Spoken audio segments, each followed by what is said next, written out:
парни, да. Все было дело в том проводочке, которым я паял на Kuga S3. Вот смотрите.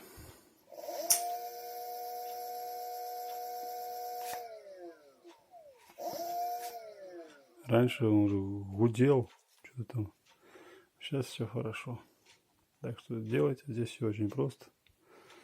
Только внимательно все. Все, спасибо.